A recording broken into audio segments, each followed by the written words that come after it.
দুনিয়ার জমিনে আল্লাহ রব্বুল ইজ্জত ওয়াল জালাল তার হাবিবের মেয়ের মাধ্যমে দুনিয়ার জমিনে চমৎকার একটা ঘটনা বলে দিলেন।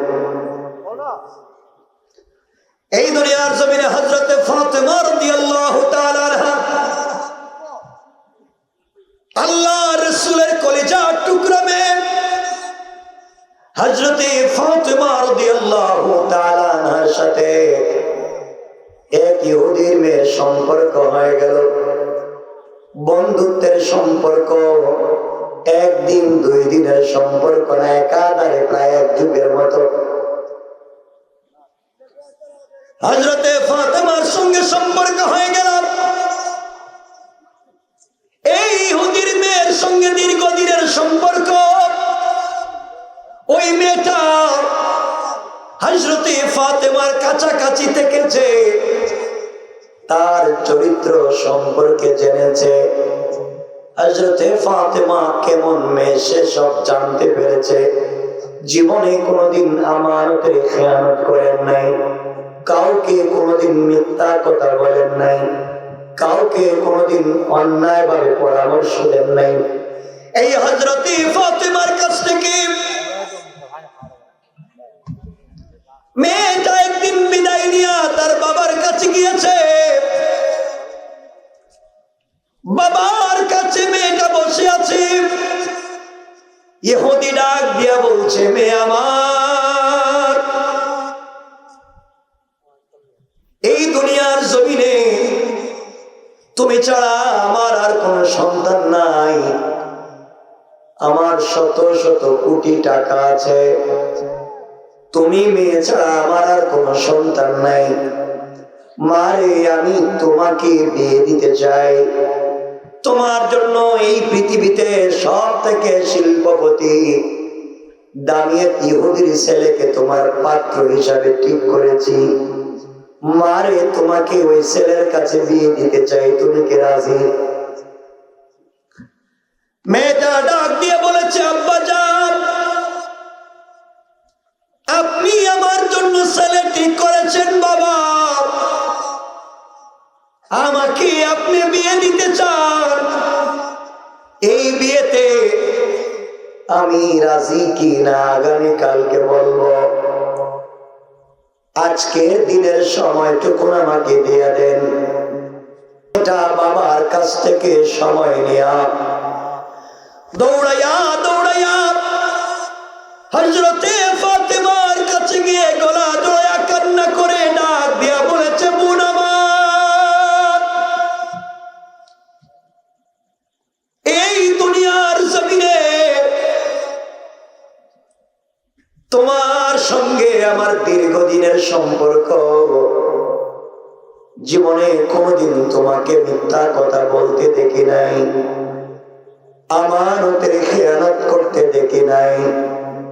আজ আমি আমার জীবনের বাস্তব এক সিদ্ধান্ত নিতে চাই। আমি আমার জিন্দেগির বাস্তব সিদ্ধান্ত নিতে চাই। ও ফাতেমা, তোমার কাছ থেকে পরামর্শ নিতে চাই। আমার জিন্দেগিতে আমি আমার বাবাকে এতটুকু বিশ্বাস করি না, আমি আমার মাকে যতটুকু বিশ্বাস করি না। ও ফাতেমা, আমি তোমাকে ততটুকু বিশ্বাস করি। তোমার সঙ্গে আমার দীর্ঘদিনের সম্পর্ক। আমি মুসলমান না হতে পারি, কিন্তু তুমি কোনোদিন আমাকে খারাপ পরামর্শ দাও নাই। আজ তোমার কাছ থেকে আমি পরামর্শ নিতে চাই। আমার বাবা আমার জন্য ছেলে ঠিক করেছে, বিয়ে দিতে চায়। বলো না, আমি ওই বিয়েতে রাজি হব কিনা আমি জানতে চাই। ফাতেমা চোখের পানি ছেড়ে ডাক দিয়ে বলছেন, বোন আমার,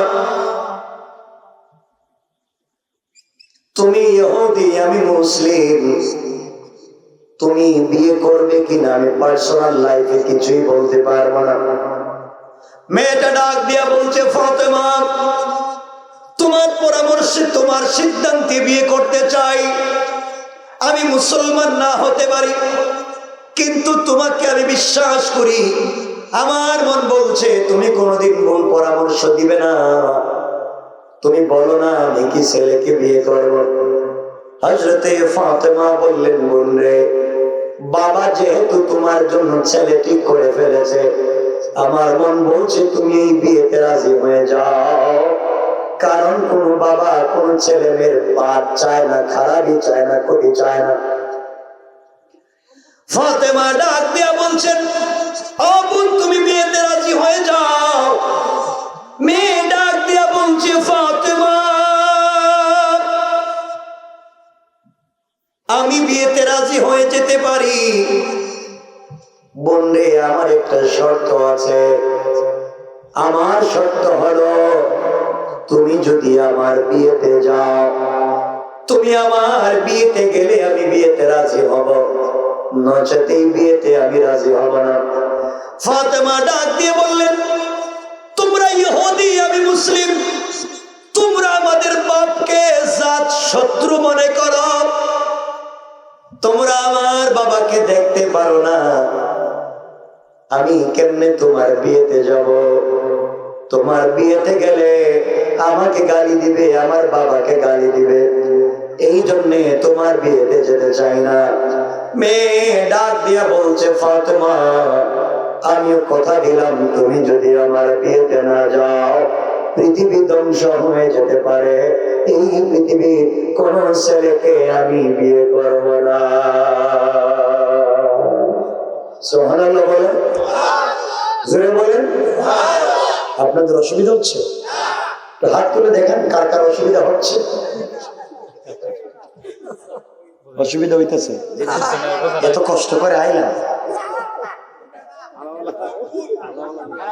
কষ্ট হচ্ছে, অসুবিধা হয়, হাত উঠেলেন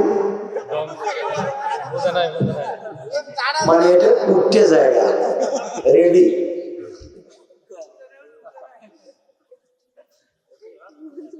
কথা শুনেন, এক ইহুদির মেয়ে হযরতে ফাতেমার পরামর্শ নিয়ে বিয়ে করতে চায়। কতটুকু বিশ্বাস করে। আর আজকালকে অনেক ছেলে মেয়ে আছে নিজের মা বাপকে বিশ্বাস করে না। কথা বলেন না কেন?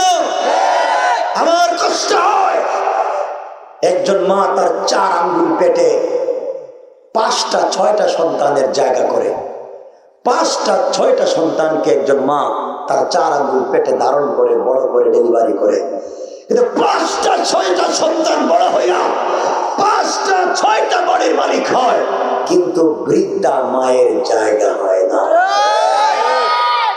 আছে না নাই?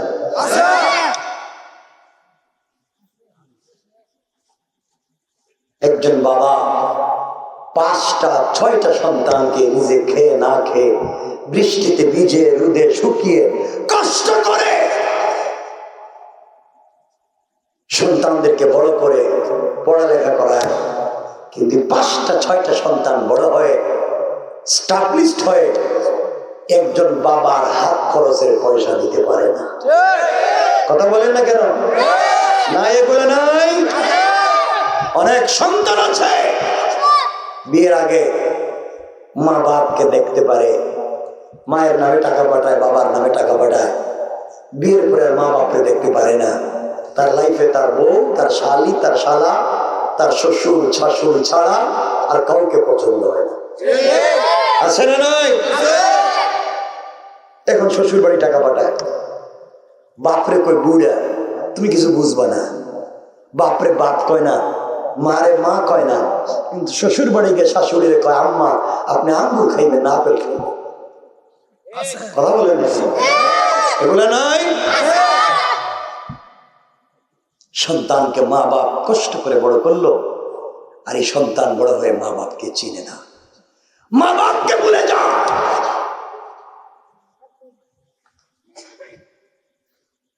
আপনারা তো এই যে সবে বরাত গেল, সবে কদর আসতেছে, দেখবেন গ্রামে গ্রামে বাড়িতে বাড়িতে হুজুরদেরকে দাওয়াত দিয়ে নিয়ে খাওয়ায়, দাওয়াত দিয়ে খাওয়ায়ও হাদিয়াও দেয়। কথা কয় নাকি?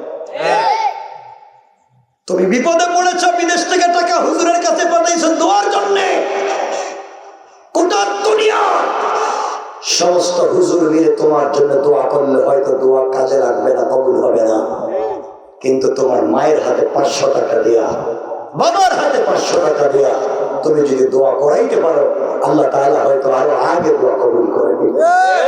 ঠিক কিনা বলেন? মার জন্য কিছু করতে চায় না, মায়ের জন্য না, বাবার জন্য না। কিছু হলেই হুজুরের কাছে, হুজুরের 500 টাকা দিয়ে, হুজুর আমার জন্য দোয়া করেন, তোমার কপালে ঠাডা পড়ো, এটা হুজুর দোয়া করবো। তুমি দোয়া করো না কেন? তোমার মায়ের কাছে যাও, তুমি আমাকে 1 লাখ টাকা দিয়ে দোয়া করাতে পারো, কিন্তু দোয়ার পরে তোমার কথা মনে থাকবে না।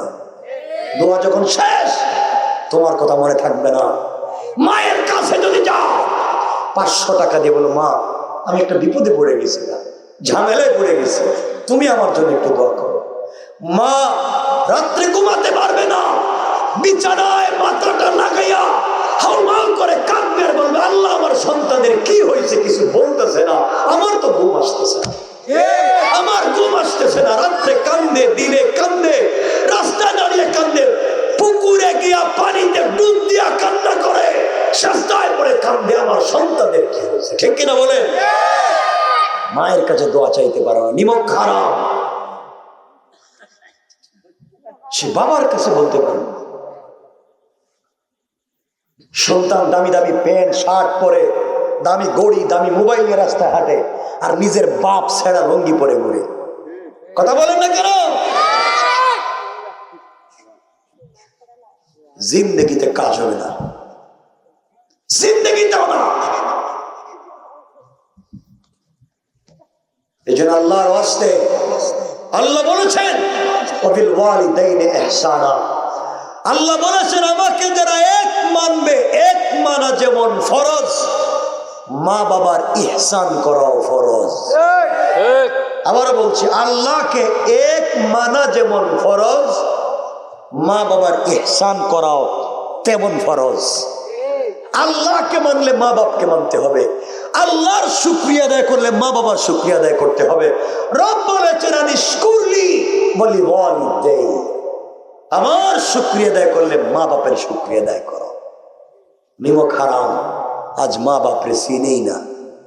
ঈদের সময় নিজের ছেলেমেয়ের জন্য, নিজের স্ত্রীর জন্য পোশাক কিনে, নিজের শ্বশুর বাড়ির পোশাক পাঠায়, কিন্তু নিজের মা বাপের জন্য করতে পারে না। কথা বলেন না কেন? নাই এগুলো এলাকায় নাই? অনেক সন্তান আছে বলে বুড়ার কারণে কিছু করতে পারলাম না, এই বুড়াটার কারণে আমি কিছুই করতে পারলাম না, বলেন এই কথাগুলো। সমাজকে নষ্ট করে দিয়েছে। আশিক রাসূলের এলাকায় অভাব নাই, সব আশিক রাসূল। তো রাসূল বাবা হিসাবে কেমন ছিলেন একটি দিন জানলেন না। আমার রাসূল স্বামী হিসাবে কেমন ছিলেন একদিন জানলেন না। কষ্ট হচ্ছে আমার কথায়?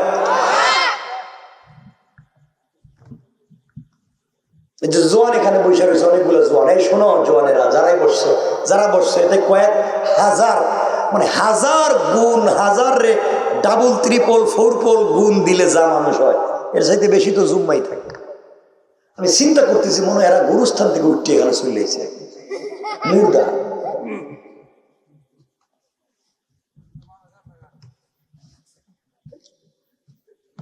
একটু বৃষ্টি আসার আগে একটু দেরি হচ্ছে, চলে গেলেন। আমি বেনাপুল থেকে আসছি, তাও এখানে আসলাম কখন আর এখানে এলাম কখন আমি নিজেই তো বুঝতেছি না। ঢাকা থেকে আইলাম কখন মিঠামইনি, আর এখান থেকে এখানে আইলাম কখন, এটা তো আমি নিজেই বুঝতেছি।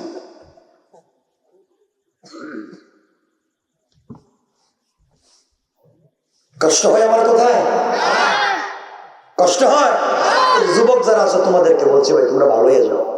এরা তো খারাপের খারাপ, এরা যে খারাপের খারাপ হয়েছে। চুল কাটে, বাংলা লিঙ্ক কাটে, এখানে নাই ওখানে নাই ওখানে নাই, মাঝখানে রাখতে দেয়। মনে হয় ছাগল ঘাস খাইয়া মাঝখানে জমা করে রাখছে। আছে না এগুলো? এগুলো কেন করো?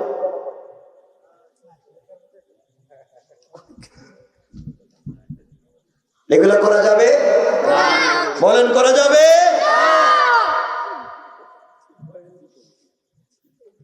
কথাগুলো শুনেন। সমাজ নষ্ট করেছেন আপনারা।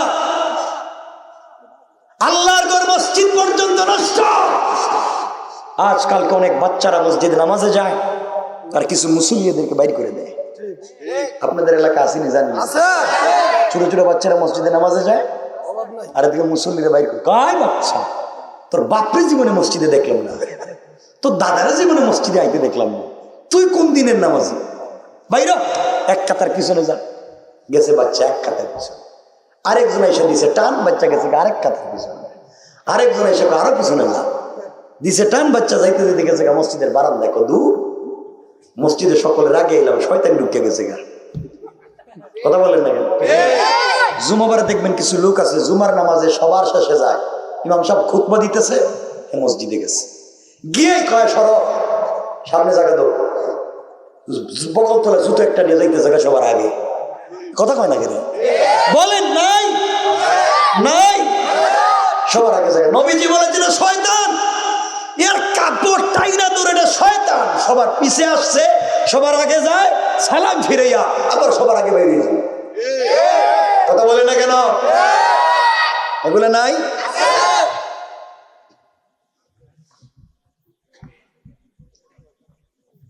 সমাজটারে নষ্ট করে দিলেন। রাগ করেন না, এখানে কেউ রাগ করবেন না আপনারা। এখানে অনেক মসজিদের সভাপতি সেক্রেটারি আছেন, আছে না? আসেনি আমার আশেপাশে? সভাপতি সেক্রেটারি কেউ রাগ করেন না, আপনাদেরকে কইতাছি না, আপনারা ভালো মানুষ বিদে ওয়াজে আইছেন, ওয়াজ করাইতেছেন। সমাজ নষ্ট করে দিয়েছেন, মাদ্রাসা নষ্ট, মসজিদ নষ্ট, বাড়ি নষ্ট, গ্রাম নষ্ট, পঞ্চায়েত নষ্ট, শেষ পর্যন্ত মসজিদ পর্যন্ত নষ্ট। ম্যাক্সিমাম মসজিদের সভাপতি সুদখোর, ক্যাশিয়ার ঘুষখোর, সেক্রেটারি দুর্নীতিবাজ আর চাঁদাবাজ, বদমাইশ, ফেন্সিডিল ব্যবসায়ী, ইয়াবা ব্যবসায়ী, সান্দাবাজি করে মানুষের জায়গা জমি দখল করে, সব খাইয়া শেষ বয়সে মসজিদের দায়িত্বশীল হয়ে যায়। নাই? এরা দাঁড়ায় রয়েছে কেন? তোমাদের কাজ কি? সমস্যা কি?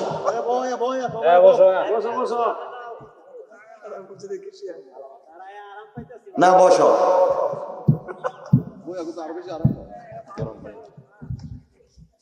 কথা কি বুঝতেছেন আমার? সব নষ্ট।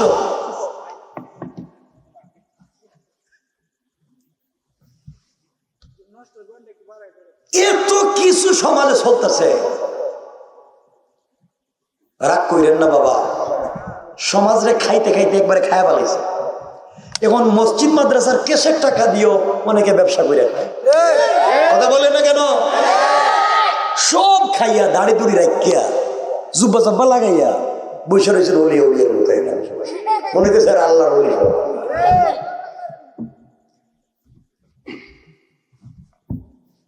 এগুলা বাদ দেন, এগুলো সব বাদ দেওয়া লাগবে। পারবো তো ইনশাল্লাহ? কথা কয় না কেন সবাই? এখানে কেউ আসুন ওজনে কম দেও, 2 নম্বর পাবলিকের ঠকাইয়া ব্যবসা করো না, এরা তো কিছুই নাই, সব নাই কইতেছে।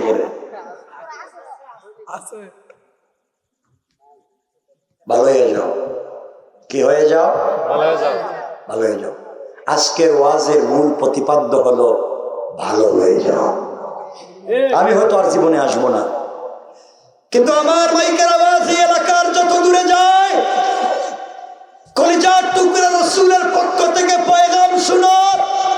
এলাকায় যারা সুদের কারবার করো, ঘুষ খাও, ফেন্সিডিল ইয়াবার কারবার করো, চাঁদাবাজি করো, বদমাইশি করো, গরিবের জায়গা জমি দখল করে খাও, মসজিদ মাদ্রাসার ক্যাশের টাকা মাইরা খাও, আমার আওয়াজ যদি কান পর্যন্ত যায়, ভালো হয়ে যাও। ঠিক কিনা বলেন? কি হয়ে যাও? ভালো হয়ে যাও। সকালে ঘুম থেকে উইটা এদিকে যদি দেখেন একজন হাইটে যাইতেছে গা সুদের কারবারি, পিছনে গিয়ে বলবেন আঙ্কেল ভালো হয়ে যাও। পারবেন না? পারবেন না? এদিকে একজন ছান্দাবাজ যাইতেছে গা, পাবলিকে ছান্দাবাজি করে খায়, পিছনে গিয়ে বলবেন আঙ্কেল ভালো হয়ে যাও। আজান হইতেছে মসজিদে, এরা চার দোকানে বসে বসে বদনাম করতেছে, চার দোকানে গিয়ে লম্বা সালাম দিয়ে বলবেন ভালো হয়ে যাও। এরা মনে করবো এই মাত্র আজরাইল। কথা বল না কেন? সব ফালাইয়া বাঁধবো আর না। তাহলে কি হয়ে যায় আমরা? সবাই বলেন না কি হয়ে যায়? আপনাদের এলাকা আছে কিনা জানি না, দেখবেন অনেক লোক আছে ফজরের নামাজে, ফজরের সময় রাস্তাঘাটে পাবলিকে ডাকে, উঠেন আজান হয়ে গেছে, জামাতে আসেন, মসজিদে ডাকে না? ডাকেনি অনেকে? অনেকে ডাইকা ডাইকা ডাইকা ডাইকা মানুষের মসজিদে জামাতে নিতে আসেন আসেন, অথচ হে রাস্তায় সব পাবলিকের ডাকতেছে, ঘুম থেকে উঠেন মসজিদে আসেন, আর হে তার পাশে বউরে ঘুম পাড়ায় রাখতেছে উঠাইতে উঠে। কথা কেন? নিজের বউ কাছে ঘুমায় রয়েছে, হেরে তুলতে পারে না, কেন হেরে তুললেই পিড়াই, হেরে কিছু কয় না। নিজের ছেলে মেয়ে করে ঘুমাইতেছে, হেদেরকে ঘুম থেকে উঠে আনতে পারে নাই, রাস্তায় সব পাবলিকরে ডাকে। আল্লাহ কয় কিতারে শয়তান, ঘরের ভিতরে সবগুলো ঘুমাইতেছে আর তুই দেখি পাবলিকরে ডাকতেছিস রাস্তায়। কথা বল না কে রে?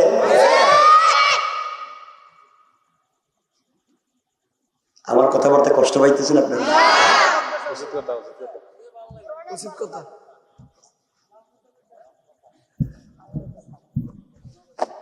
আল্লাহ আমাদেরকে হেফাজত করে বলেন আমিন। আমারও মন মানসিকতা ভালো না, আকাশের অবস্থা ভালো না, আপনাদের অবস্থা দেখতেছি ভালো না, মোটামুটি সবাই ডায়াবেটিস হয়ে গেছে মনে হইতেছে, আওয়াজে মনে হইতেছে। এজন্য আর বেশি কথাও বলবো না, কষ্ট না হলে তো কষ্ট দিতে চাই না। শুনবেন তো কয়েক মিনিট এভাবে? ঠিক আছে, আমি আসি। আমার বন্ধুগণ শোনেন কি বলতে চাই, মনোযোগ দিয়ে শোনেন। হযরতে ফাতেমা রাদিয়াল্লাহু তাআলা আনহার কাছ থেকে মেয়েটা বিদায় নিয়ে কার কাছে গেছে? ভুলে গেছে? বাবার কাছে কে বলছে, বাবা আমি বিয়েতে রাজি, বিয়েতে রাজি। আমার বন্ধুগণ গভীর মনোযোগ, মেয়েটা বাবার কাছে গিয়ে বলছে, আব্বা জান আপনি আমার জন্য ছেলে ঠিক করেছেন বাবা, ওই বিয়েতে আমি রাজি। আপনি বিয়ে দিতে চান, আমি বিয়েতে রাজি। ইহুদি ডাক দিয়ে বলছে, মেয়ে আমার কলিজা ঠান্ডা হয়ে গেছে, মারে তুমি বিয়েতে রাজি, একমাত্র মেয়ে রাজি হয়েছে, আমার মন ভালো হয়ে গিয়েছে। মেয়েটা ডাক দিয়ে বলছে, আব্বা জান আমার একটা শর্ত আছে, শর্ত হলো আমার বিয়েতে মুহাম্মদ ইবনে আব্দুল্লাহর মেয়ে ফাতেমাকে ইনভাইট করেছি, দাওয়াত করেছি, মুহাম্মদ ইবনে আব্দুল্লাহর মেয়ে ফাতেমা বিয়েতে আসবে। এই কথা শুনবার পরে ইহুদি ডাক দিয়ে বলছে, ও আমার মেয়ে কি বলতে চাও? মুহাম্মদ ইবনে আব্দুল্লাহর মেয়ে ফাতেমা তোমার বিয়েতে আসবে, ও আমার জাত শত্রু, একে তুমি দাওয়াত করেছো তোমার বিয়েতে আসবে, প্রয়োজন বুঝে আমি তোমাকে পৃথিবীতে কোন ছেলের কাছে বিয়েই দিব না, এরপরেও মুহাম্মদের মেয়েকে আমার বাড়িতে আসতে দিব না। মেয়েটা ডাক দিয়ে বলছে, আব্বা জান ফাতেমা যদি আমার বাড়িতে না আসে, আপনি বিয়েতে আসতে না দেন, পৃথিবী ধ্বংস হয়ে যাবে, জমিন ধ্বংস হয়ে যাবে, আসমান ভেঙে যাবে, কিন্তু এই পৃথিবীতে কোন ছেলেকে আমি বিয়ে করবো না। পড়েন সুবহানাল্লাহ।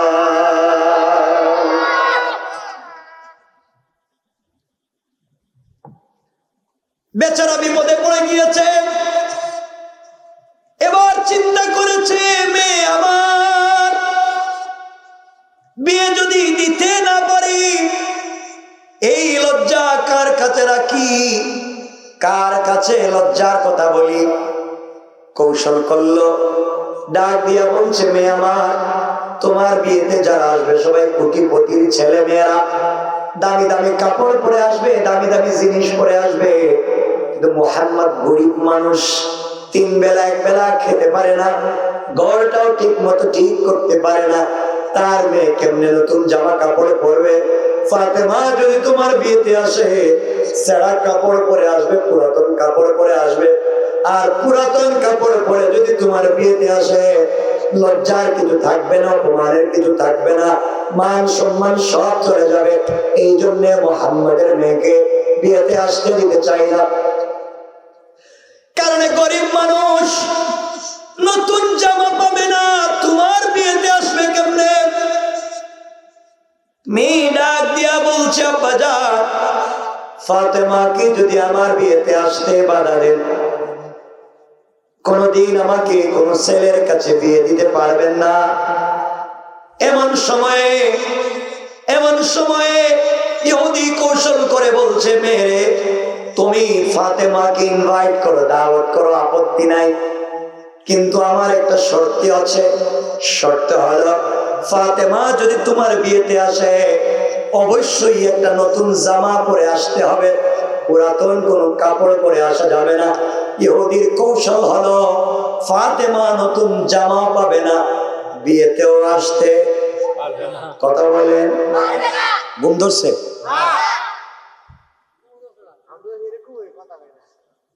এরকম কবরে গেলে ফিডাইয়া ফিরিস্তারা কথা কেমনে বাইর করে লাগে, হেডে এরা ফিরিস্তারা জানে।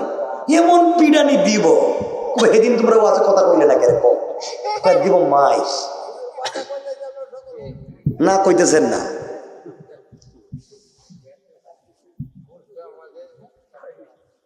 কয়েক লাখ প্রোগ্রাম যদি ইন্টারনেটে শুনেন, দেখবেন আমার সাথে এভাবে আমি কথা বলি, হাজার হাজার লাখ লাখ লোক থাকলেও কথা বলি। কারণ কথা আমাকে বুঝতে হবে, আমি যেতক্ষণ বললাম আমি কথা বোঝাতে পারলাম কিনা, আমার কথা আপনারা বুঝছেন কিনা, এটা আমাকে জানতে হবে।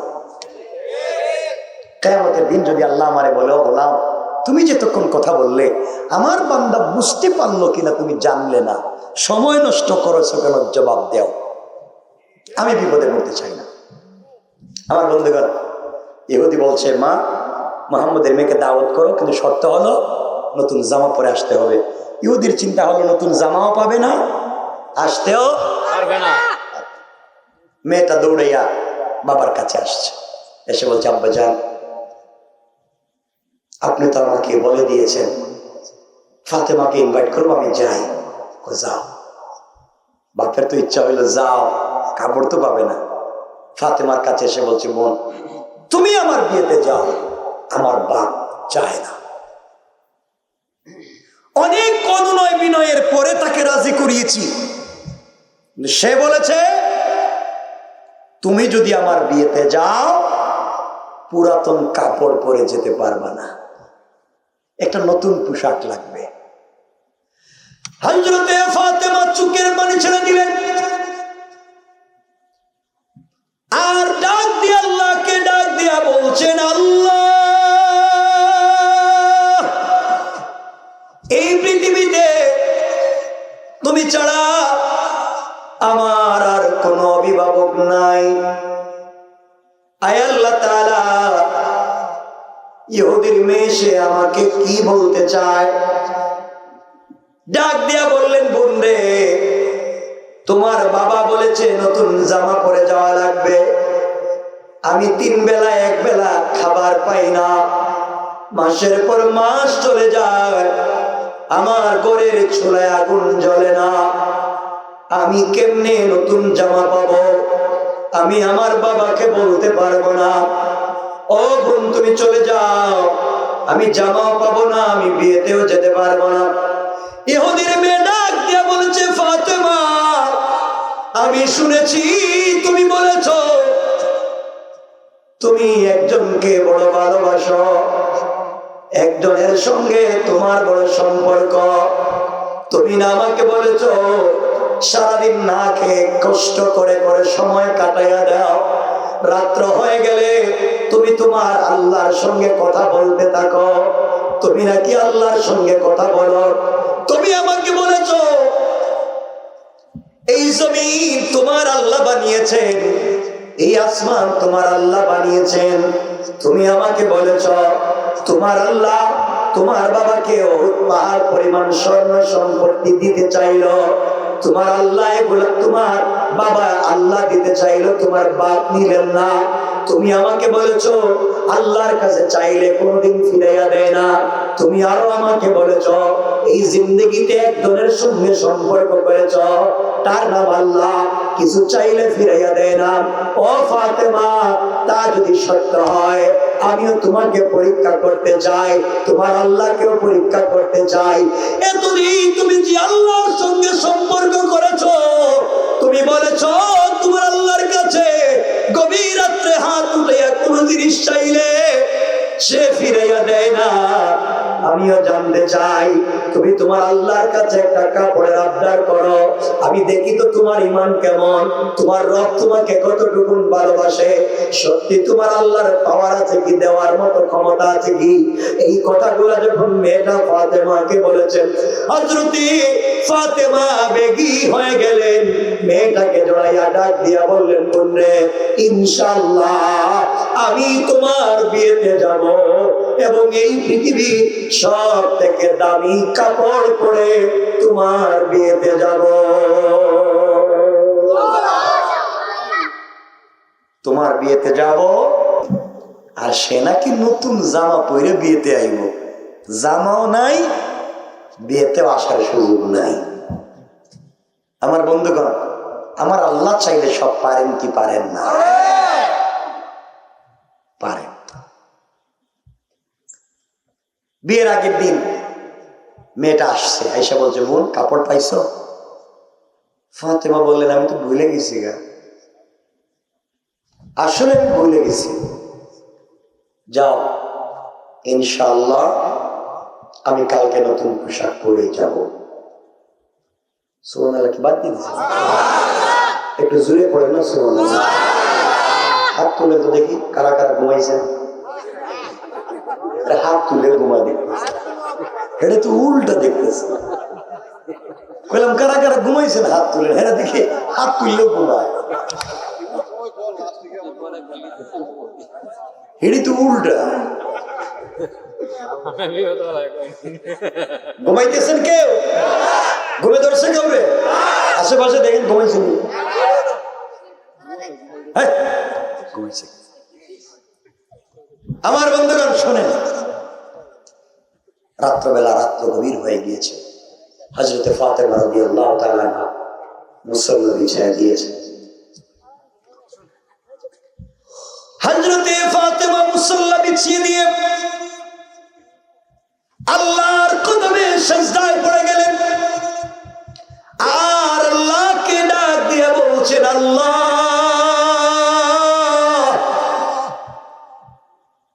অনেক দিন থেকে আপনার সঙ্গে আমার সম্পর্ক, আমি ফাতেমা সারাদিন না খেয়ে থাকি, কোনদিন আমরা মাত্র সাদা পানি পান করে দিন কাটাইয়া দেই, কোনদিন একটা খেজুর খেয়ে দিন কাটাইয়া দেই। ও মুনি, এরপরে মনে কোনো কষ্ট নাই। যখন রাত্র হয়ে যায়, রাত্রবেলা তুমি যখন সিজদায় আমি গেলে কথা বলো, আমার দিনের সবগুলা কষ্ট দূর হয়ে যায়। আয় আল্লাহ তাআলা, এই দুনিয়ার জমিনে আমি ফাতেমা আজ পর্যন্ত তোমার কাছে আমি কিছু চাইলাম না, তোমার কাছে জীবনে কিছুই চাইলাম না। তুমি আমাকে ভালোবাসো, নামাজে জবাব দাও, আমিও তোমাকে ভালোবাসি, সারাদিন তোমার নাম জপি। আয় আল্লাহ তাআলা, এবার আমি পরীক্ষা করতে চাই তুমি সত্যি আমাকে ভালোবাসো কিনা। আয় আল্লাহ, আজ আমি তোমার কাছে একটা জিনিসের আবদার করব, জীবনে তোমার কাছে আমি কিছুই চাইলাম না, আজ আমি তোমার কাছে একটা জিনিসের আবদার করব। ওইটা আমি ফাতেমার চাহিদা পূরণের জন্য না, আমার জৈবিক চাহিদা পূরণের জন্য না, আমার শারীরিক চাহিদা পূরণের জন্য না, আমার সৌন্দর্য বাড়াবার জন্য না। আয় আল্লাহ, তোমার কাছে একটা জিনিসের আবদার করব।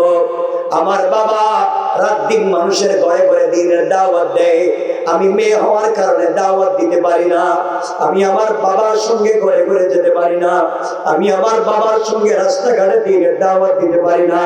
আমার তো মন চায় পাবলিকের কাছে দিনের দাওয়াত দেই। আয় আল্লাহ তাআলা, আজ আমি তোমার কাছে একটা পোশাকের আবদার করলাম। ইব্রাহিমকে নমরুদের আগুনে তুমি পোশাক দিয়েছ, ইউসুফকে গর্তের ভিতরে পোশাক দিছ।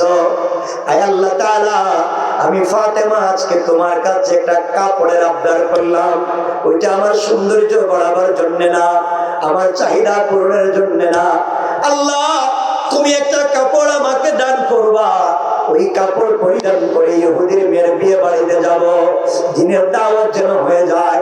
ওই বাড়িতে যাওয়ার পরে যত ইহুদির মেয়ে এই বিয়ে বাড়িতে যত মানুষ জমা হবে, সকল মানুষ যেন আমার কাপড়ের দিকে তাকায়া কালিমা পড়ে মুসলমান হয়ে যায়।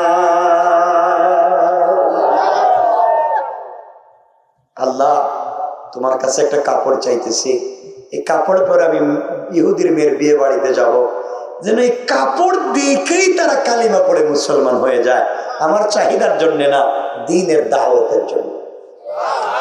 আর জোরে বলে না সুবহানাল্লাহ। আমি কি রাইখা দিব?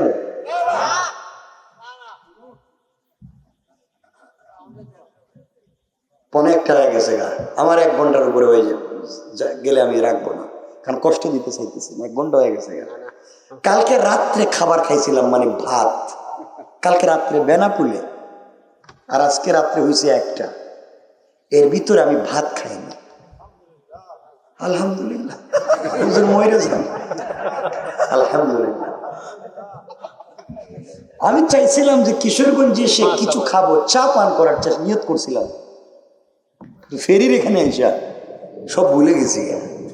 এই অবস্থা দিকে সব ভুলে গেছি। টেলিফোনে বলছিলাম ভাই এখানে এসে কিছু খাবো, কিন্তু আপনাদের অবস্থা থেকে হেডে ভুলে গেছি।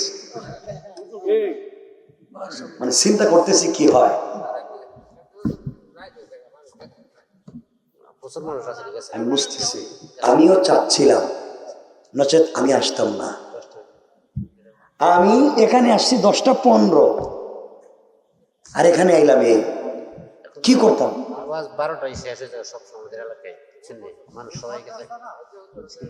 ঘটনা হয়েছে যে একটা রাস্তা দিয়ে গেছি, কতক্ষণ আবার ঘুরে আইছি, রাস্তা তো আর পিচ্ছি রাস্তা, গাড়ি তো ঘুরে না, মানে পুরো বেঁকে আইছি, বেঁকে, কারণ ঘুরেইবার তো জায়গা নেই। চিন্তা করছি আবার বেক আস্তে আস্তে গিয়া দেখি ব্রিজে যে একটা কালভার্টের কাজ করতেছে। এটাই বিপদ। কষ্ট নিয়েন না আপনারা, কষ্ট কিন্তু আমার কম হয় নাই। মিজাজ যে খারাপ ছিল আমার, কিন্তু বৃষ্টির সময় আপনারা বসে রয়েছেন, কথা বলতেছেন, মনে মনে করছে আল্লাহ বৃষ্টির জন্য গাড়ি চলতো না, আমি যাবো কেমনি। কষ্ট হচ্ছে, অসুবিধা হয়, একজন হাত তুলেন, কার অসুবিধা হচ্ছে না? ইনশাআল্লাহ কেউ হাত তুলতেছে না। কইছি অসুবিধা হইতেছে না কার? নারে তাকবীর। না, এটা কি তাকবীর দিল? আল্লাহ আসমান থেকে বাতাস দিয়া কাপড় মোড়াই ফেলাইছে, আসমান থেকে, আর আপনি এই যে কাপড়ের কাছে বসে নাড়াইতে পারলেন না। জোরে বলেন নারে তাকবীর। আল্লাহু আকবার। না হইতাছে, আওয়াজ করে বলেন নারে তাকবীর।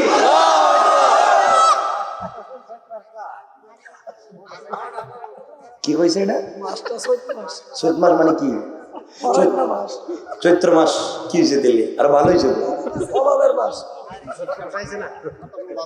আমার বন্ধুরা, কথাগুলো শুনেন। হযরতে ফাতেমা আল্লাহর কাছে কান্নাকাটি করে সালাম ফিরাইছেন, যায় নামাজটা রাইখা দিয়েছেন, আর কাঁদতেছেন, আল্লাহ আমি যে ইহুদির মেয়েরে বললাম আগামীকালকে বিয়েতে যাবো দামি পোশাক পইরা, আমার পরেনেরটা তো ছেঁড়া, আমার কিছু নাই, আব্বার কাছে কি বলতাম? হঠাৎ করে ঘরের কর্নারের দিকে তাকাইয়া দেখে ঘরের কর্নারে কে যেন 2টা কাপড়ের প্যাকেট রেখে দিছে। আরো জোরে বলেন না সুবহানাল্লাহ। হযরতে ফাতেমা কাপড়ের প্যাকেটগুলো হাতে নিলেন, আস্তে আস্তে করে বাবার কাছে চলে গেলেন। বাবাকে জড়াইয়া 2টা কাপড়ের প্যাকেট দিয়ে বলছেন, আব্বাজান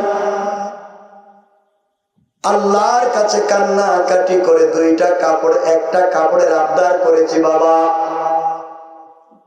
সালাম ফিরাইয়া দেখি ঘরের কর্নারে কাপড়ের প্যাকেট।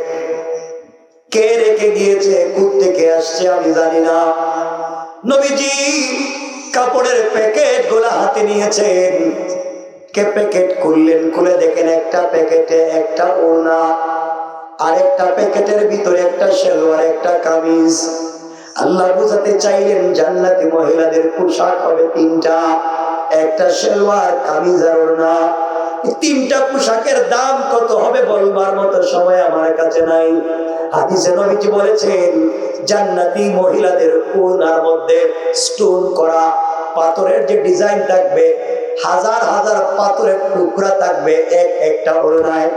আবার নবীজি বলেছেন জান্নাত জাহান্নাম আসমান জমিন আরশ কুরসি লৌহ কলম যা আছে সব যদি বিক্রি করে দেও, এরপরেও জান্নাতি মহিলাদের ওড়নার ভিতরে পাথরের যে ডিজাইন করা থাকবে এক টুকরা পাথরের দাম হবে না। চিন্তা করছেন? নবীজি যখন প্যাকেট করলেন জান্নাতুল ফিরদাউসের মিশকে আম্বরের ঘ্রাণ আসে, চিন্তায় পড়ে গেলেন এই পোশাকটা কে বানিয়ে দিল? দুনিয়ার কোন মার্কেটের পোশাকের সঙ্গে মিল নাই। এত সুঘ্রাণ আসে, এটার মধ্যে কে জাফরান আতর লাগাইয়া দিল? ফাতেমা বলছেন আব্বা জান আমি কিছুই জানি না। হঠাৎ নবীজি দেখেন, শুনতে পাইলেন জিবরিল আমিন দরজায় এসে হাজির। ফাতেমাকে বললেন মা একটু ভিতরে যাও। ফাতেমা ভিতরে পৌঁছে গেলেন। জিবরিল আমিন হাজির হয়ে গেলেন, সালাম দিয়ে বলছেন ইয়া রাসূলুল্লাহ ইয়া হাবিবাল্লাহ, ও পয়গম্বর আরবি আপনি হাতে পোশাক নিয়ে চিন্তা করতেছেন কোত্থেকে আসলো? ও পয়গম্বর আরবি আমি ছিলাম সিদরাতুল মুনতাহায়, আল্লাহ আমাকে ডাক দিয়ে বলছেন জিব্রাইল কই?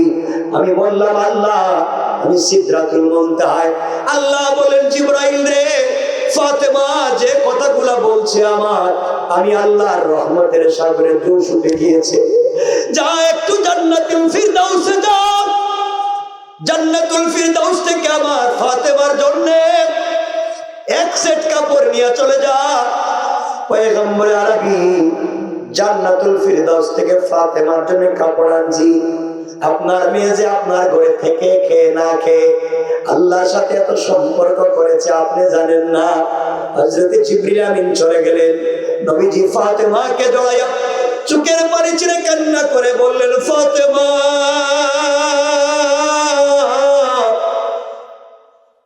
তোমার মা খাদিজা আমার ঘরে আসার পরে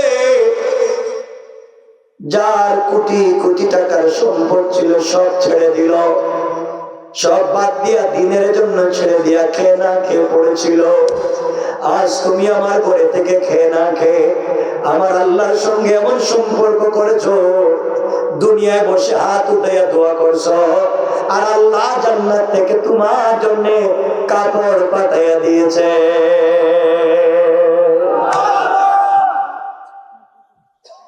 নবীজি বললেন ফাতেমা এই কাপড় পরে আগামী কালকে তুমি কোথায় যাইবা?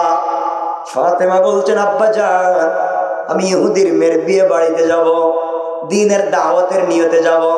নবীজি বললেন মারে অবশ্যই যাইবা, কিন্তু পর্দার সঙ্গে যাইবা। নবীজি বুঝতেন নারীরা যেদিন নতুন জামা কাপড় পরে ওই দিন কিন্তু পর্দা করে। কথা বল, নতুন যেদিন জামা কাপড় পরে বিয়েতে যায় ওদিন আর পর্দা করে না। আর কিছু বউ আছে আজকাল স্বামী তো জানেই না মার্কেট কোন দিকে, মার্কেটের রাস্তা কি, সিপা সাপা সব বউ জানে। কথা বল না, বউ মার্কেটের সব সিপা সাপা চিনি, এমনকি ম্যানেজারের টেলিফোন নাম্বার আছে। কথা বল না কেন, আছে না? স্বামী আগে স্বামী যাইতো বউরে নিয়ে মার্কেটে, এখন বউ যায় স্বামীরে নিয়ে। দেখবেন ব্যাগ একটা হাতে নিয়ে বউ যাইতেছে সামনে দারোগার মতো, আর স্বামী বাচ্চা একটা কুলে নিয়ে পিছনে করতেছে। কথা বলেন থেকে বাচ্চা নিয়ে করতেছে পিছনে। কি দুনিয়া পড়ছে! জিন্দগিতে স্বামীরে সালাম দেয় না বউ, মার্কেটিংয়ে ম্যানেজারে সালাম দেয়। কথা কন না কেন? আমার বন্ধুগণ, ফাতেমা বলছেন, বাবা আমি যাব, বিয়েতে যাব, পর্দার সাথে যাব। আমার বন্ধুগণ চিন্তা করেন, সরকারে কায়নাতের মেয়ে, তু জাহানের সরদারের মেয়ে, যিনি ভবিষ্যতে হবেন সাইয়্যিদাতুন নিসাই আহলিল জান্নাহ, জান্নাতি মহিলাদের সরদারিনী, সাইয়্যিদা শাবাবি আহলিল জান্নাহ, জান্নাতি যুবকদের সরদার হাসান হুসাইনের মা, আসাদুল্লাহিল গালিব, আল্লাহ যাকে বিজয়ী বাঘ বানিয়েছেন, তার স্ত্রী যিনি হবেন, তার সৌন্দর্য কম না বেশি? একে তো ফাতেমা, তা পরছেন জান্নাতের কাপড়, নূরুন আলা নূর। আল্লাহু আকবার নাই? আপনাদের আওয়াজ কমতেছে, আমি রেখে দিবেন। একটা হয়ে যাইতেছে ভাই, একটা হয়ে গেছে।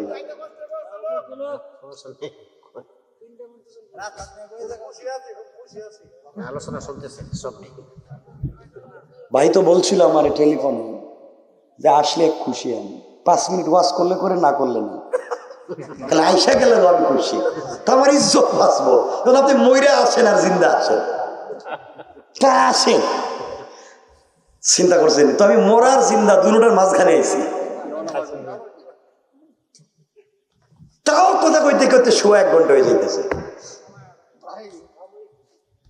কষ্ট হচ্ছে? ডায়াবেটিস নাই? কি তা করে? আমার বন্ধুগণ শোনেন, হযরতে ফাতেমা বিয়ে বাড়িতে যাচ্ছেন, সুবহানাল্লাহ বলেন। আস্তে আস্তে করে ইহুদির মেয়ের বিয়ে বাড়িতে ঢুকে গেছেন। শত শত মেয়ের এই বাড়িতে, হাজার হাজার কোটি টাকার মালিক মেয়েরা, অর্নামেন্টস, জুয়েলারি, স্টাবলিশড, যারা এডুকেটেড, স্টাবলিশড, ফ্যাশন করে, ডিজাইন করে, সব থেকে স্মার্ট অর্নামেন্টস পরে বিয়ে বাড়িতে আসছে কোটিপতির মেয়েরা। ফাতেমা বাড়িতে ঢুকে গেছে। যখন ইহুদির মেয়ের বিয়ে বাড়িতে ঢুকা, যেই করে মেয়েটাকে সাজিয়ে রাখা হয়েছে নতুন বধূর মতো, এই করে ঢুকছেন, সাথে সাথে জান্নাতি পোশাকের আলোতে পুরা ঘর আলোকিত হয়ে গেছে। জান্নাতি পোশাকের মেশকে আম্বরের গ্রানে পুরা ঘর মুখরিত হয়ে গেছে। সুবহানাল্লাহ। মহিলারা কয়, ফাতেমা এটা কি নিয়ে আইলো? সব মহিলারা নতুন বধূর থেকে মুখ ফিরাইয়া ফাতিমার কাছে আইতেছে, কাপড়ে হাত দিতেছে, গ্রাম শুকতেছে। কি রে, এটা ডিজাইন তো কোনো এলাকায়, মিঠামইনের কোনো মার্কেটেও নাই, কিশোরগঞ্জের কোনো মার্কেটে এমন ডিজাইন নাই, বনানী, ধানমন্ডি, গুলশান, বাড়িদারা, গুলিস্তান, সদরঘাট কোনো জায়গায় তো লাগতেছে না। এই ডিজাইন পাইল? সুবহানাল্লাহ নাই? এত ডিজাইন, এত স্টোন আর ডিজাইন করা পাথর দিয়া এই পোশাক পাইল, এত কালারিং, পুরা ঘর আলোকিত হয়েছে। মহিলারা সব বাদ দিয়া সবাই বলতেছে, ফাতেমা কাপড় কই পাইছো? এত সুন্দর কাপড়, গরিবের মেয়ে, খাওয়ার নাই, এত সুন্দর কাপড় কই পাইছো? ফাতেমা বলছেন, এটা কিনে আনছি। সুবহানাল্লাহ বললেন না? মহিলারা চিন্তা করে, কিনে আনছে, খাওয়ার নাই, গড়ে থাকবার জায়গা নাই, এটা কোথায় কিনে আনবো? এই ডিজাইনের কোন কাপড় তো আমরা মার্কেটে পাইলাম না। ফাতেমা বলছেন, শোনো, আমি যে কাপড় কিনে আনছি, তোমাদের বাপ দাদা 14 গোষ্ঠী সম্পত্তি বিক্রি করলেও এই কাপড়ের ডিজাইন হইতো না। বাপ সাপ ধরার দরকার নাই, কাপড় একবার হাত দিয়ে গ্রাম লাগাই দাও। সুবহানাল্লাহ বললেন না? মহিলারা তো জেদি মানুষ, জিদ বেশি নাকি? জেদ উঠে গেছে। কই কি গরিবের মেয়ে, কাপড়ে নাকি শুনতাম, এই কাপড় আমরা কিনতে পারতাম না। মহিলারা বলেন, শোনো, ফাতেমা বলছেন, শোনো, ভাব ভঙ্গি ধরে লাভ নাই, এই কাপড় যা দেখবার দিক গেল, এটা কিনতে পারতাম না। মহিলারা বলছে, ফাতেমা কাপড়ের দরকার। ফাতেমা বললেন, তোদের কিডনি বিক্রি কইরা, তোদের বাপ দাদা 14 গোষ্ঠী সম্পত্তি যদি বিক্রি করে দেশ, আমার কাপড়ের এক টুকরা পাথরের দাম হতো না। মহিলারা আজকে বিয়ার দরকার নেই, বিয়ার বন্ধ। ফাতেমা এত বড় হুমকি দিল, আমাদের বাপ দাদার টাকা থাকতে তার কাপড়ের পাথরের দাম হইছে না, বিয়া দরকার নাই, বন্ধ। যার বিয়া হে বিয়াই করতাম না।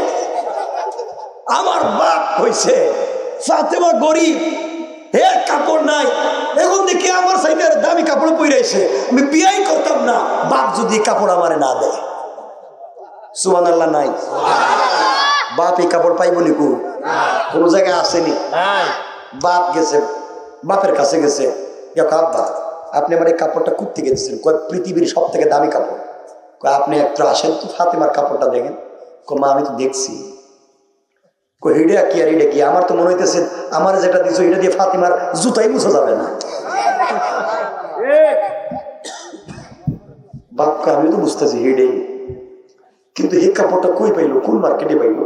আমি পুরো মার্কেট শুনতে কিনে আনবো, কিন্তু এই কাপড় তো নাই। আমি আর বিয়ে করতাম না, তুমি আমার এই কাপড় এনে দাও। যারা বিয়ে বাড়িতে আসছিল তারা কেউ তাদের বাপকে, কেউ ভাইকে, কেউ স্বামীকে বলছে তুমি কেমন স্বামী হইছ, ফাতেমা কি কাপড় কিনছে আর তুমি আমার কি দিছ, এই কাপড় এনে দাও। আল্লাহ বিয়া নাই, সব খাবার বন্ধ। বাবুর ছেলে কইছে খাবার দিবি না কাউকে। সোনাল বললেন না, খাবার বন্ধ, বিয়ে শাদী বন্ধ, কাপড় লাগবে। এই কাপড় কি কিনতে পাওয়া যাইব? কাপড় কই পাওয়া যায়? নাই। সবাই তো আছে চিন্তা, এবার আমরা ওয়াজ বন্ধ করে দিই, আগামীতে এসে কাপড় কিনে দিব না। হ্যাঁ, আরে রাত্র কাটায় কাটায় একটা হয়ে গেছে। একটা শ্রোতা আর যায় না, কিন্তু সমিতি যে শ্রোতা আছে সবাই তো আছে, সবাই মনোযোগ, কেউ যাবে না। কষ্ট পাচ্ছেন আপনারা?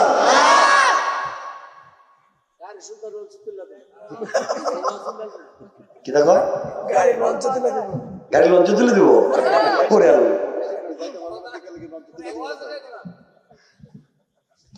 আমার মুসলমান বন্ধুগণ, গভীর মনোযোগ। এবার সবাই ডাক দিয়ে বলছে ফাতেমা, দুনিয়ার জমিনে আমরা তো কোন মার্কেটে এমন কাপড় দেখলাম না, কোনদিন আমাদের মা বাপ, ভাই বোন, স্ত্রী, স্বামী কোনদিন কিনে দিল না। এমন কাপড় মনে হয় পৃথিবীর কোন মার্কেটে দেখি নাই। ও ফাতেমা, তুমি এটা কোথায় পেয়েছ? প্রয়োজনে কিডনি বিক্রি করব, বাপ দাদার সম্পত্তি বিক্রি করব, সব বিক্রি করে হলো এমন কাপড়ের দরকার। ফাতেমা বলছেন বাপ দাদার সম্পত্তি কি আসমান জমিন বিক্রি করলেও তো হবে না। এদের রাগ কমতেছে না বাড়তেছে? এবার মহিলারা বলছে ফাতেমা, কোন দোকান থেকে কাপড় কিনেছ আমাদেরকে দোকানের নামটা বলে দাও, কোন মার্কেট থেকে কিনছো আমাদেরকে বলে দাও। ফাতেমা বললেন আমি যদি বলি তোমরা কি যেতে পারবে, কিনতে পারবে? ফাতেমাকে সকল মহিলারা বলছে ফাতেমা তুমি যা বলবে সব কথা মানি, এরপরে এমন মার্কেটে যাওয়া দরকার। এবার ফাতেমা বললেন শুনো রে, আমি যেই মার্কেট থেকে কাপড় কিনেছি ওই মার্কেটের নাম জান্নাত, যেই দোকান থেকে কাপড় কিনেছি ওই দোকানের নাম জান্নাতুল ফিরদাউস। ওই দোকানে গেলে পরে আমার চাইতে আরো দামি দামি কাপড় পাইবা।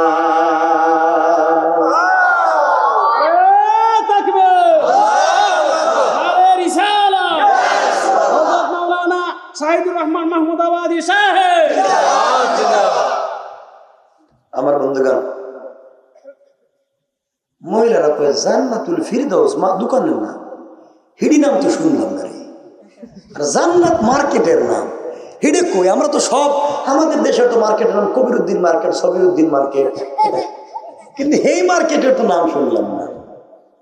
ফাতেমা বললেন তোমরা শুনবে না, এটা আমার জানা আছে, এটা আমি যাই, তোমরা যাওয়ার সুযোগ নাই, আর জীবনে যাইতে পারবে না। মহিলারা কয় যাইতে পারবো না মানে তোমার আর যাইতে দিতাম না, এই মার্কেটে নিয়ে আমাদেরকে যাওয়াই লাগবে। তোমার সুবহানাল্লাহ বললেন না, তোমারই যাইতে দিতাম না, তুমি আমাদেরকে মার্কেটে লইয়াই যাওয়া লাগবে। ফাতেমা বললেন তোমরা কি যাইতে রাজি? রাজি, কিন্তু বোন এই জান্নাতুল ফিরদাউস নামক দোকানে যাইতে গেলে, জান্নাত নামক মার্কেট পাইতে গেলে সব রাস্তা দিয়ে যাওয়া যায় না, এটা একটা স্পেশাল রাস্তা আছে, এই রাস্তা দিয়ে যেতে হবে, এই রাস্তা ছাড়া আর কোন রাস্তায় এই মার্কেট নাই। ফাতেমা বলছেন, মহিলারা বলছে তে রাস্তার নাম কি? ফাতেমা বললেন বোনরা শোনো, যে দোকান থেকে কাপড় কিনেছি দোকানের নাম জান্নাতুল ফিরদাউস। যেই মার্কেট থেকে কিনেছি তার নাম জান্নাত, আর যে রাস্তা দিয়ে মার্কেটে গিয়েছি ওই রাস্তার নাম হলো ইহদিনাস সিরাতাল মুস্তাকিম। মহিলারা, সিরাতে মুস্তাকিম নামক রাস্তা দিয়ে চললে সামনে গেলে জান্নাত নামক মার্কেট পাইবা, আরো ভিতরে গেলে জান্নাতুল ফিরদাউস নামক দোকান পাইবা, আরো ভিতরে গেলে পরে আমার চাইতে দামি দামি কাপড় পাইবা। মহিলারা বলে আমরা তো রোডের নাম জানলাম না, সিরাতুল মুস্তাকিম এটা রোডের নাম। মহিলারা, এই রাস্তা দিয়া চাইলে যে কেউ যাইতে পারবে না। ফাতেমাকে সকল মহিলারা বলছে, বোন রে কেন যাইতে পারবো না, তুমি বলো, তুমি আমাদেরকে নিয়ে যাও। ফাতেমা বললেন, আমি কিছু বললে তোমরা আমার কথা মানবে কি? মহিলারা বলছে, পৃথিবীর কারো কথা মানি না, তোমার কথা মানি। যার বিয়ে সে বলছে, ফাতেমা আমি জানি তুমি কাপড় কেমনে মিলাইছো, কিন্তু ঘটনা বলো, নচেৎ তোমাকে ছাড়তাম না। এবার ফাতেমা বললেন, বোন রে আমি কোন মার্কেট থেকে কিনছি সব তো তোমাদেরকে বললাম, কিন্তু এখানে রাস্তা দিয়ে যে কেউ চাইলে যাইতে পারবে না। সিরাতে মুস্তাকিম নামক রাস্তা দিয়ে যদি চলতে হয় ওখানে একটা আইডি কার্ড লাগে, পরিচয় পত্র লাগবে। পরিচয় পত্র ছাড়া সিরাতে মুস্তাকিমে যে কেউ চলতে পারবে না। আইডি কার্ড থাকলেই হবে না, আইডি কার্ডে একটা পিন নাম্বার আছে। এই কুপন পিন নাম্বার যদি মনে রাখতে পারো তাইলেই তোমরা রাস্তা পাইবা। আপনার কাছে এটিএম বুথের কার্ড আছে কিন্তু পিন নাম্বার মনে নাই, কিয়ামত পর্যন্ত চেষ্টা করলেও টাকা তুলতে পারবেন? আমার বন্ধুগণ, ফাতেমা বললেন আইডি কার্ড লাগবে। আইডি কার্ডের একটা পিন নাম্বার আছে, পিন নাম্বার যদি মনে রাখতে পারো রে তাইলে সামনে গেলে সব ঠিক আছে। মহিলারা বলে, ফাতেমা তুমি বলো না আইডি কার্ডটা কি, পিন নাম্বারটা কি? ফাতেমা বলেন, আমি যদি বলি তোমরা কি আমার কথা মানবে? মহিলারা বলছে, চন্দ্র সূর্যকে সাক্ষী রাখলাম, আসমান জমিনকে সাক্ষী রাখলাম, তুমি বললে তোমার কথা মানি, এরপর কাপড়ের দরকার।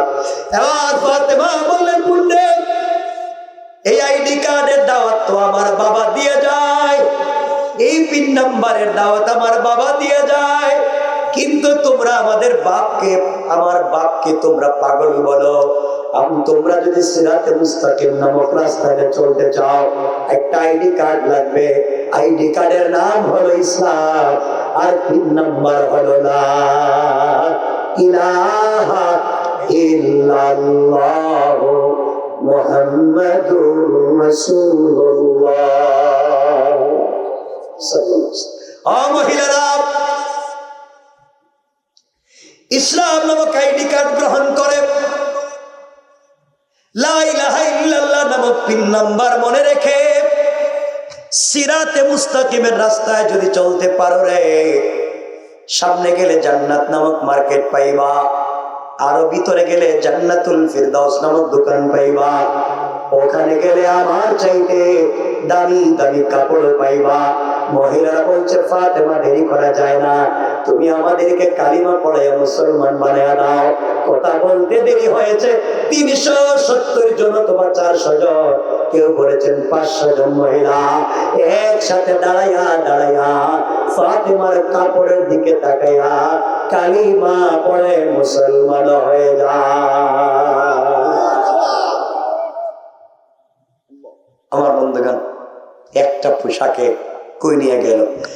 এই জন্য কথাটা এখানে মনে রাখেন, আমার আল্লাহ বললেন, ওয়াল্লাযীনা ইয়াকুলুনা রাব্বানা সরিফ আন্না আযাবা জাহান্নাম ইন্না আযাবাহা কানা গারামা।